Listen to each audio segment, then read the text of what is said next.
স্বাস্থ্য ও পরিবার কল্যাণ মন্ত্রণালয়ের উপদেষ্টা নূরজাহান বেগম বলেন, বাংলাদেশটা হচ্ছে একটা অ্যাক্সিডেন্টের ডিপো। সকালে রাজধানীর শাহবাগে বাংলাদেশ মেডিকেল বিশ্ববিদ্যালয়ের সুপার স্পেশালাইজড হাসপাতালে রোবোটিক রিহ্যাবিলিটেশন সেন্টারের শুভ উদ্বোধন উপলক্ষে তিনি একথা বলেন। তিনি বলেন, যখন তখন যেখানে সেখানে গাড়ি পড়ে যাচ্ছে, মানুষের হাত পা ভেঙে যাচ্ছে, মানুষ মারা যাচ্ছে।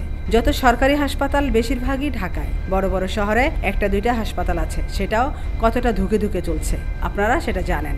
বাংলাদেশ মেডিকেল কর্তৃপক্ষের দৃষ্টি আকর্ষণ করে তিনি বলেন, আমরা যেন রোবোটিক রিহ্যাবিলিটেশন সেন্টারটি ডিজিটালাইজড করতে পারি, দূর থেকে রোগীদের ঢাকা শহরে যেন আসতে না হয়।